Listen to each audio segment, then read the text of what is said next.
good afternoon, or good morning, depending where you are. I'm your mother, you probably already know that. And today we are going to make curry. Here are the ingredients because I am a famous bungit cook and I never write anything down. So I figured I'd show you what I put in my curry. First of all, here I have one fairly finely diced jalapeno, maybe not finely diced enough. If you like it hotter, you can put two in. I just use one. There are 2 whole onions here that Lillian chopped for me, very nicely I might add. Here's some garlic. Fresh garlic is always nicer, 3, 4, 5 cloves. You really can't put too much garlic in a curry.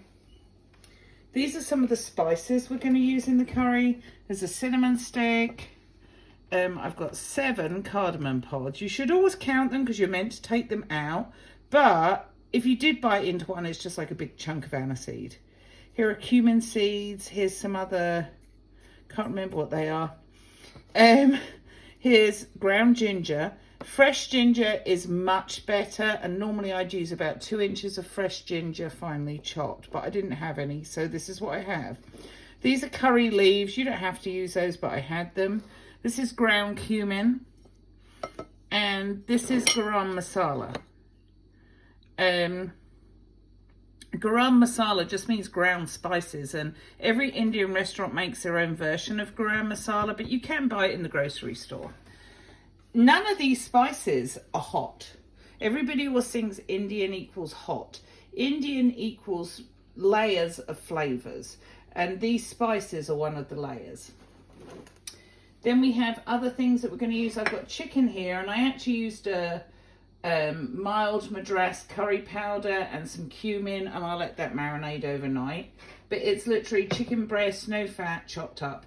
1 whole cauliflower. Started off being out of necessity because we really could never afford enough chicken to make a nice big curry to feed 6 or 8 or however many people I was feeding. And I've grown to really like cauliflower in curry. Cauliflower is not a traditional curry vegetable.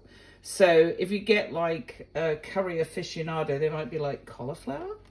Anyway, you can put anything in a curry. A curry is basically a stew from India. And unless you're going to call it a specific curry, you put in it what you want. And that's what I do. The other thing I have here is Thai red curry paste, which is traditionally used to make a Thai curry, which is this, sugar, that fish sauce, which is nasty on its own, and coconut milk. And that makes a really thin curry, but this also adds a layer of flavour. So I've only got like a heaped teaspoon, so this is going to last me like 3 or 4 curries. You can use the green paste. You don't have to use it at all. This is what I'm saying. It's very much Here I've got some ground almonds. Nuts are really good in a curry. It adds that layer of flavour. I like almonds and I like cashews.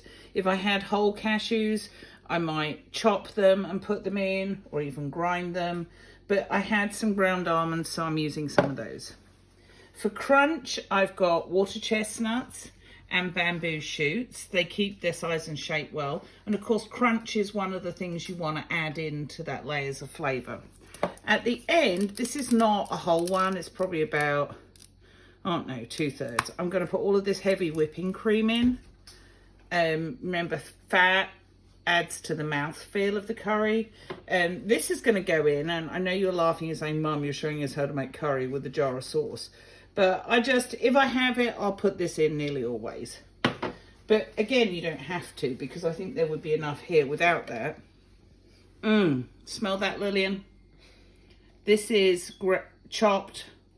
It's not coriander, what is it? Cilantro. I don't know what's wrong with me today, but I've already chopped my cilantro. That goes in at the end. And again, that's a layer of freshness. And I've got some chicken broth, and I'll throw that in, some in as I go. I'm not going to use a whole one. There's maybe 1/3 of this. That's about all I'll need. I want to have some sugar. So, in a minute, we're going to get cooking. Okay, so I'm about to get ready to cook. I just use vegetable oil. Traditionally, curry is cooked with ghee, which is clarified butter. The only problem with butter is it does burn at a much lower temperature, and I tend to cook it fairly hot. And of course you probably already know that a wok is a Chinese cooking device. I like it because it's little bit like cooking with cast iron. It's something you get used to, and I like it. So first thing that's going in is my spices. And I'm just throwing them in. I did get my cinnamon sticks in England, like a huge bag of them. But of course you can buy them here. And you can leave that in your curry after it's cooked, the cinnamon stick, and just obviously take it out as you serve it.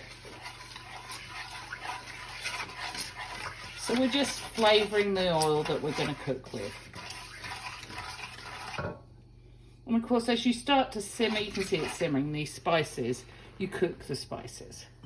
So next up is the onion.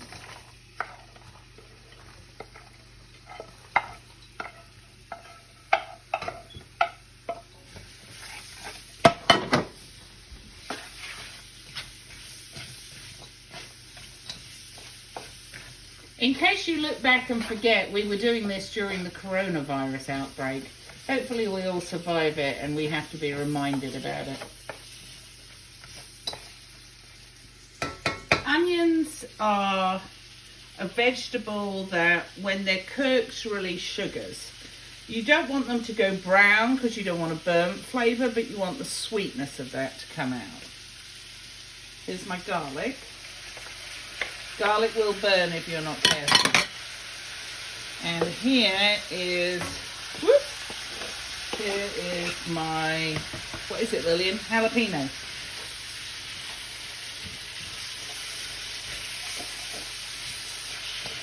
And of course you don't have to have any specific wok. You can do this in a frying pan. You can buy non-stick woks.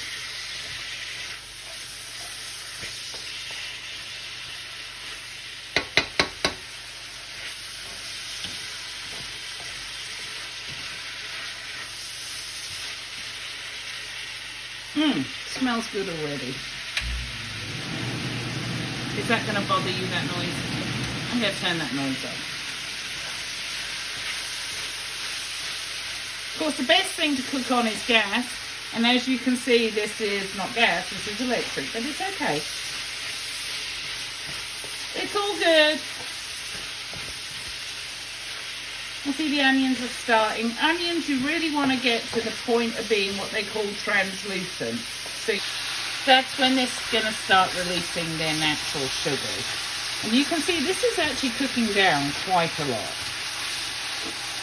See all the steam that's coming off. I would put the extractor on, but you probably wouldn't be able to hear me. Mind you, you may not be able to see me soon.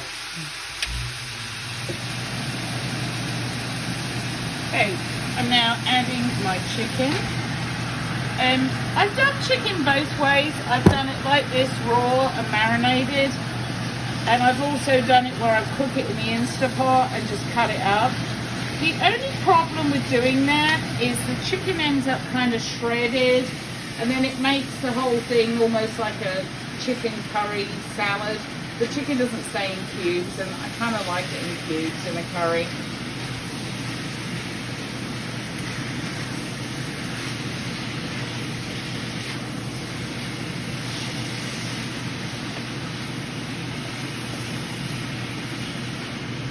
And I really wish I'd got some fresh ginger for this.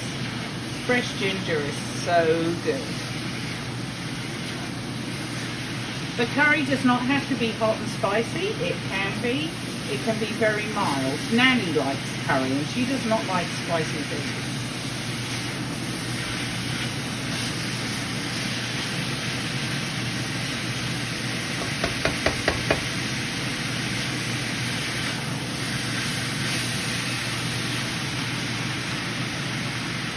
Now this is where my chicken broth's going to come in, because I don't want this to burn. So I'm just going to give it a little bit of broth to be doing the cooking in.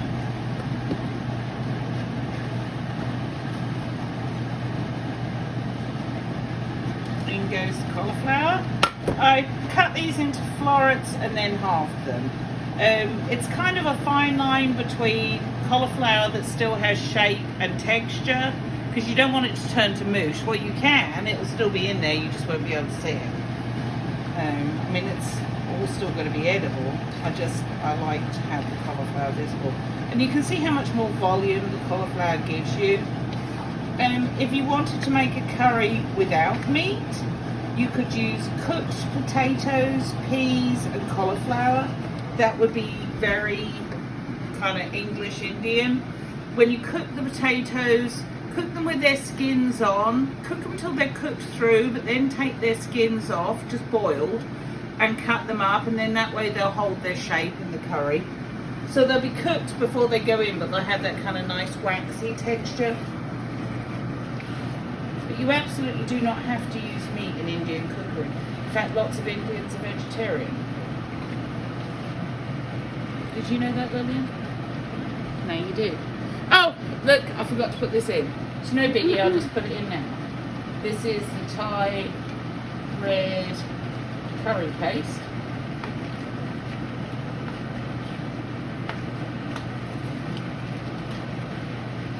It's not a bad idea to get all your ingredients out in advance so you don't forget any. Do you know if we have any cashew nuts left? No, that's a shame. Peanuts really don't do it for me in a curry. I have got some slithered almonds and they're not bad. Do you want some of those in it or not? Nah. See, this is starting to get cooked through.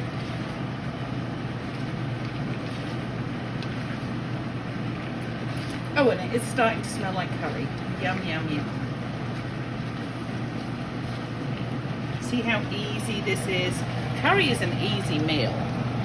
And this is my ground almonds. Why am I putting almonds in a stew? Well, it's a nut. Nuts are good. It adds a degree of sweetness. You remember I was talking about those layers of flavors? That's what almonds do. You want that off? It is noisy, isn't it? Okay. Oh, this is starting to smell really good, isn't it, Lillian? Mm. What else have I got left? Oh! The jar of sauce. And as you can see, this is getting its way towards being a sauce anyway. I'm going to put that in. I'm going to take a tiny bit of... Oh, I can use broth and rinse it out.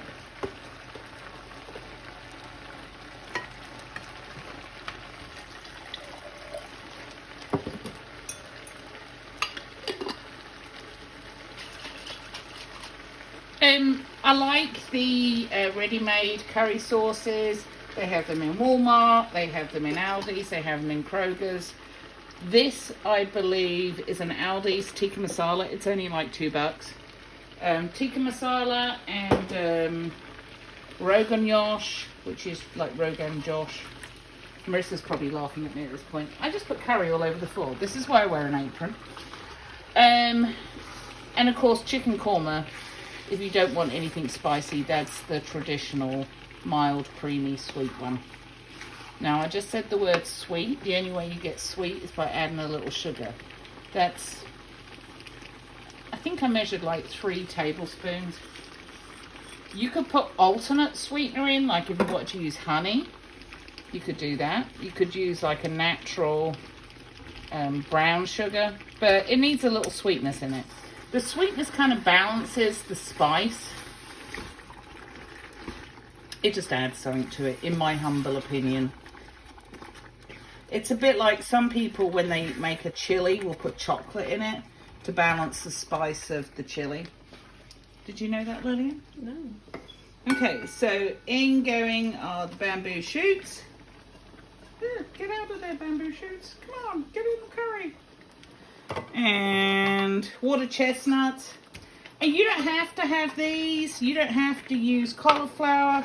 Like I said, you can pretty much put in what you want. I put these in because I have them and I like them. If I didn't have them, I could still make my curry and be perfectly happy. It's just a way of adding vegetables to the mix. So obviously we want to have a nice amount of vegetables in our diet. So this is getting to the point the chicken's probably almost cooked through now. And we're going to let it simmer for a while because the cauliflower still needs to cook. But the next thing after this, you ready for this? Yay! Cilantro. I love the smell of cilantro. Look how pretty that is. And you could put that on at the end as well. If you wanted to dress it with it, that would look really good. If you hate cilantro, you don't have to use it, but I love it.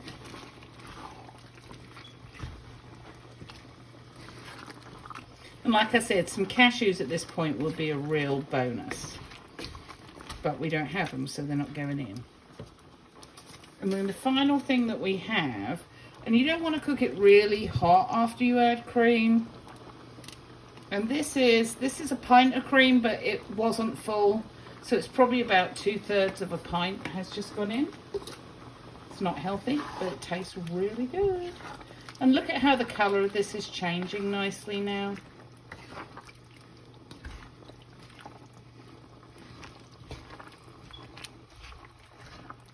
And then I'm going to let this simmer probably for at least 15 to 20 minutes if I wanted to eat in a hurry.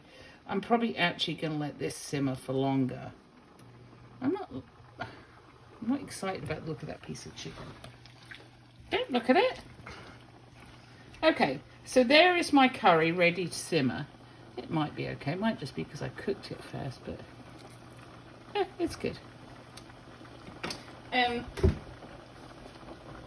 I'm gonna take, well, maybe a large frying pan cover so I can set it over like this. It really doesn't fit completely, but I'm going to turn it down and let it simmer so it finishes cooking nicely. And you can let it simmer for a long time, or if you needed to eat in 15 minutes, you could eat in 15 minutes. And that is it, children. Mum's curry. Thank you. This is your first video recipe. I don't know if there'll be any more. I'll wait for feedback. Love you. Bye.